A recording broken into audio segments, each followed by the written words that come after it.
Hello everyone, my name is Avdesh Pratap Singh and today we are going to start the Indian Contract Act from section 3 because we have completed section 1 and 2, that is interpretation clause. We have all completed all the definitions given in section 2A, B, C, D, E, F, G, H, I, J. तो हम लोग क्या करते हैं, पहले एक बार बहुत जल्दी से रिवाइज कर लेते हैं कि कॉन्ट्रैक्ट बनता कैसे है। सबसे पहले ऑफ़र होता है जिसको हम लोग प्रपोजल भी बोलते हैं। ठीक है, ऑफ़र दिया गया, ए ने बी को एक ऑफ़र दिया, तो ए क्या हो गया, ए हो गया प्रोमिसर और बी हो गया प्रोमिसी। ठीक है, अब ए ने बी को ऑफ़र दिया, बी ने एक्सेप्टेंस कर ली, तो ऑफ़र प्लस एक्सेप्टेंस क्या बन गया, प्रॉमिस।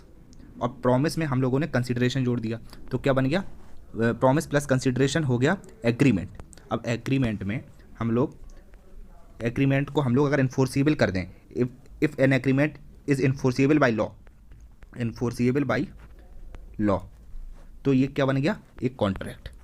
ऐसे हमारा कॉन्ट्रैक्ट फॉर्म होता है। पहले offer plus acceptance equal to promise, promise plus consideration equal to agreement, agreement plus enforceable by law equal to contract. ये हम लोगों ने डेफिनेशंस में इन सबकी डेफिनेशन देखी थी। ऑफर की क्या डेफिनेशन होती है, एक्सेप्टेंस की क्या डेफिनेशन होती है, कंसिडरेशन की क्या डेफिनेशन होती है, कॉन्ट्रैक्ट की क्या डेफिनेशन होती है, क्या वॉइड कॉन्ट्रैक्ट होता है, क्या वॉइडेबल कॉन्ट्रैक्ट होता है, एग्रीमेंट क्या होता है। तो आज हम लोग क्या डिसाइड करेंगे, आज हम लोग क्या पढ़ेंगे, आज हम लोग पढ़ेंगे सेक्शन 3 के बारे में, सेक्शन 4 के बारे में और सेक्शन 5 के बारे में। क्या कहते हैं ये तीनों सेक्शन, ये चैप्टर 2 है of the communication, acceptance and revocation of proposals. अब ये सेक्शन 3 सिंपल बात करता है the communication of proposals of acceptance, the communication of proposal of acceptance, of proposal of acceptance of proposals and the revocation of proposals and acceptance respectively are deemed to be made by an act or omission of the party proposing, accepting or revoking, by which he intends to communicate communication such proposal, acceptance and revocation, or which has the effect of communicating it. ये simple बात करता है कि offer कैसे communicate होगा, it can be communicated by post, email, telephone और simply by words of mouth. और acceptance कैसे कम्युनिकेट हो सकता है, it can be communicated in written और oral, but silence is not acceptance and acceptance should be absolute, it should not be any conditional, because if it will be conditional it will become counter offer हो जाएगा, it should be absolute, that's why. So revocation क्या होता है, revocation होता है termination of contract before finality of the contract. Contract का final होने से पहले, कॉन्ट्रैक्ट एक बनने से पहले ही ऑफर या एक्सेप्टेंस को रिवोक कर लो, मतलब टर्मिनेट कर लो उसको, मतलब टर्मिनेट हो गया, कॉन्ट्रैक्ट बना ही नहीं, वो बन ही नहीं पाया, उसको हम लोग बोलेंगे रिवोकेशन।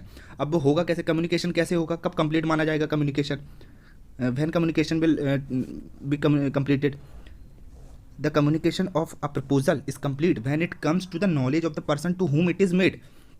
कम्युनिकेशन, अब समझो आराम से, एक प्रपोजल का कम्युनिकेशन कब होगा, वो कंप्लीट हो जाएगा when it comes to the knowledge of the person to whom it is made.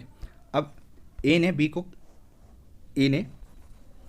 को एक प्रपोजल दिया, ठीक है, अब बी के जैसे ही नॉलेज में वो प्रपोजल आ गया तो वो हो जाएगा, कंप्लीट हो जाएगा प्रपोजल, ठीक है। अब the communication of an acceptance, communication of an acceptance is complete. इसमें दो बातें हैं, as against the proposer, as against the proposer, as against the acceptor. अब इनको समझना बहुत ध्यान से। When it is put in a course of transmission to whom as so as to be out of the power of the acceptor. इसका मतलब है proposer के अगेंस्ट में, देखो एक हुआ प्रपोजर, एक हुआ एक्सेप्टर। यहाँ पे लिख के बताता हूँ, ये एक्सेप्टर है, ये प्रपोजर है, ये एक्सेप्टर है। तो ए ने बी को प्रपोजल दिया, ठीक है, अब बी को एक्सेप्टेंस देनी है ए को बाय पोस्ट, ठीक है।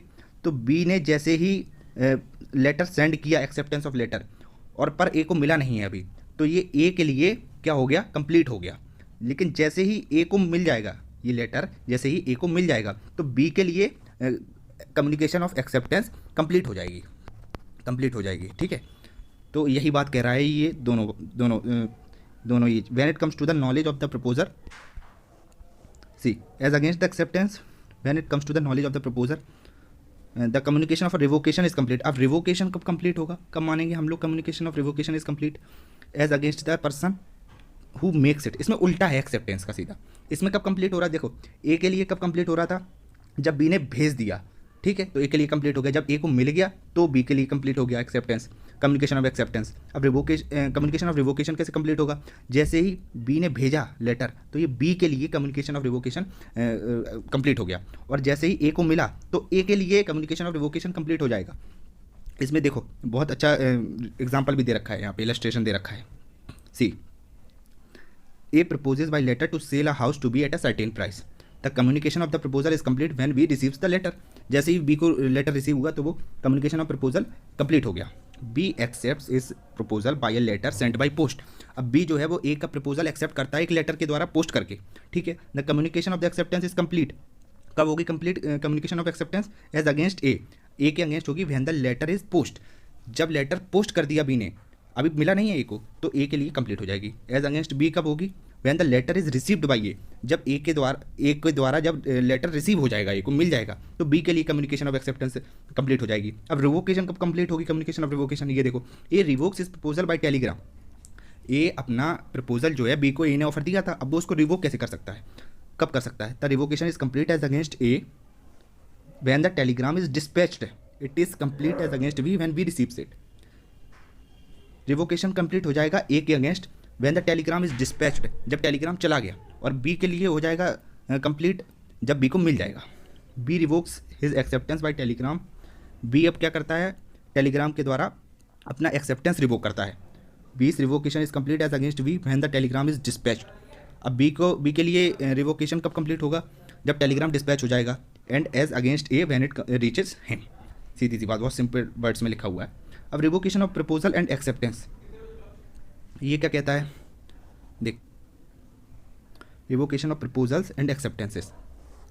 A proposal may be revoked at any time before the communication of its acceptance is complete as against the proposer but not afterwards। ये कह रहा है, सिंपल सी बात है कि एक प्रपोजल का रिवोकेशन आप तभी कर सकते हैं, कब कर सकते हैं?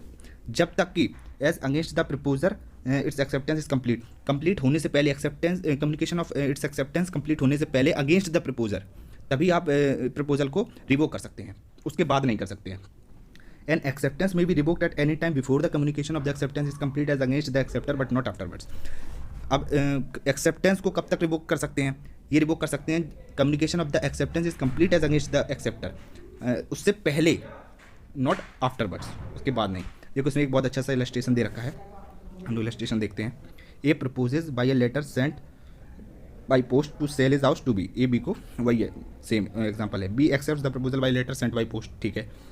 ए may revoke his proposal at any time before or at the moment when B posts his letter of acceptance but not afterwards, ठीक। B may revoke his acceptance at any time before or at the moment when the letter communicating it reaches A but not afterwards, ठीक है। तो आज हम लोगों के ये 3 complete हो गए, सेक्शन 3, 4 एंड 5। अब आगे की क्लास में हम लोग देखेंगे कि रिवोकेशन कैसे होता है। Thank you.